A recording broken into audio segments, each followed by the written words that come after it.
Hi, it's Candice from Karuna Wellness. Welcome to this week's video. I don't even know what we're going to cover yet. I'm just going to tune in and see what comes through. I might do some channeling or oracle cards or just start talking. We'll just see what happens.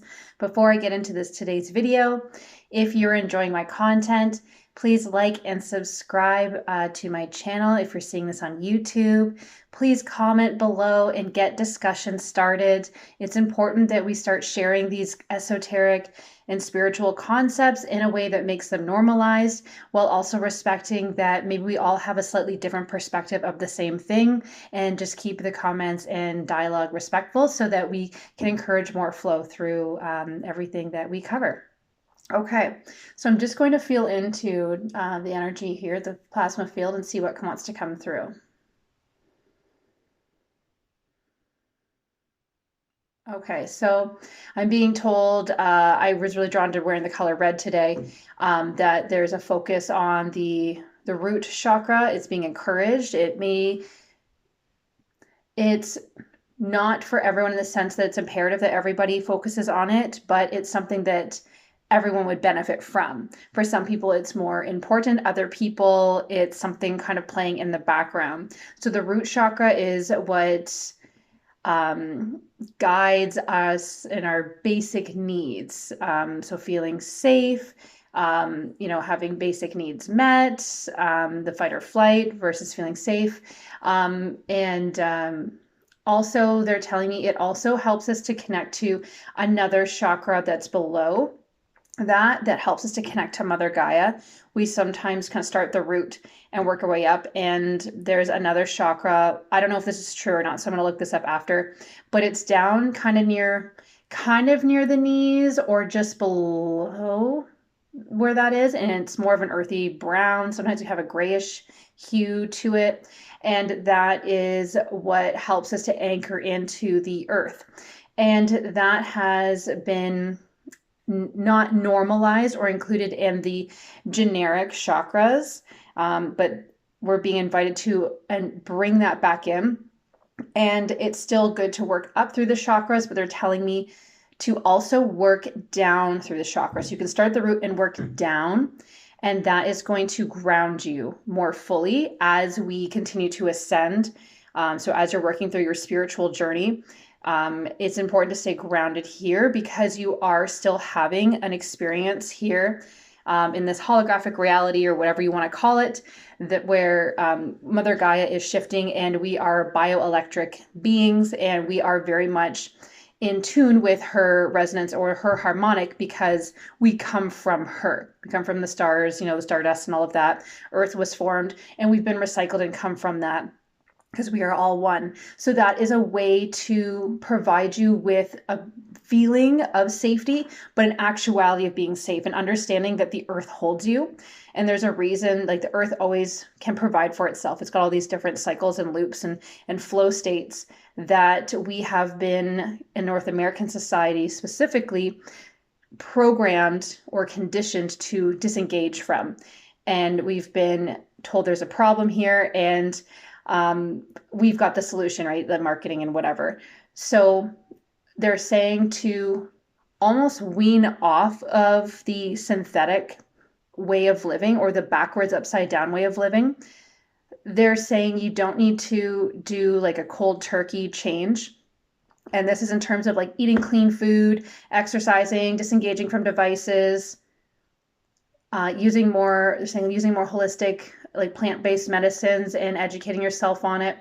They're saying if you were to do a quick like switch really fast, like cold turkey, it would be very unstable for you, and it would be very tumultuous. That being said, you can do that, but it's just not going to play out as smoothly as it would if you were to do a nice gentle approach where you slowly start introducing healthy foods. If you can do more organic, if you can't afford organic, I can't always afford that, then just trying to eat, more fruits and vegetables if you can. If you're able to grow them or barter with somebody, then do that. And it's going to open and expand you to other ways of doing things. So I'm going to use the example of clean food because that's what's coming to me. I love food. Everyone that knows me knows I love food. So if you think about having to grow your own food, oh my gosh, that's a lot of work. How do I do that if I'm living in a city? I have to barter with someone. I'm like, I don't want to bug them, or it's a whole thing, and I got to drive to their house, and I got to la la la la la la la. We put up all these barriers and excuses. I saw a post today that somebody made about how they're kind of over all these apps. Right, we have all these applications on our devices that are for all these different restaurants, and like there's an app for everything. And in actuality, like these apps are supposed to make everything so easy and streamlined. But if you look at it, we're spending all this time on our devices trying to navigate these apps and sign up for this, sign up for that, put a password for this, and link this app to that app through our Google account or Facebook or Meta or whatever it is. And it's actually not user-friendly. It's not streamlined, and it's eating up a lot of our time just so we can live this life that is not even here physically. It's like this electronic life, we'll call it, where nothing is really happening there, but we're made to think we're doing something because we're seeing something on the screen, lots of lights and colors and EMF frequencies coming off of the device. And then we're thinking we're accomplishing something because we're touching the screen and we're seeing movement and things happening, but nothing is actually happening. You're not doing anything. So just start looking at the systems around you and start noticing how we've been conditioned or told that it's to our benefit, or it's really streamlined and easy. And really ask yourself, is it really? And again, my message does not come from a place of fear or of retaliation or rebellion. It comes from a place of like just a deep knowing of love, of compassion. And they want us to be more informed and make calm and peaceful decisions, calm and peaceful transitions. And we are here to change the world, but not in the way, again, that we've been conditioned to do. So we're here to change the world by changing ourselves first, right? So karuna, Sanskrit for compassion for others, as for oneself. We all suffer equally. We all heal equally. So as you figure your stuff out, that ripples out and radiates, and it actually alters your immediate reality and then echoes out to the reality beyond that. So it helps enhance the capability of others to do that. So that's why it's not important that you do everything all at once. Do what you can in your life. And if everyone adjacent to you is doing what they can, it's almost like you've got this circle and there's all these little pieces of the pie, and everyone's just like working on their little piece of the pie, and it creates the whole. Okay, love the food, right? Pie's delicious.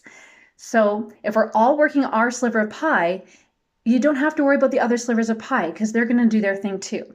They've got us right now where we're all kind of like thinking that there's not enough pie and there's only so much. And it's like, no, the pie just keep getting bigger. You keep baking more pies.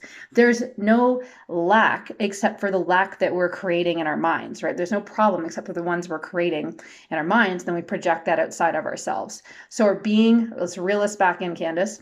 We're being encouraged to tap into the root chakra, the fear, the fight or flight, the feeling if we're safe or not, that sort of thing. All that second guessing and gaslighting we do with ourselves and other people. And channel that as we work through our chakras down into the root chakra with Mother Gaia.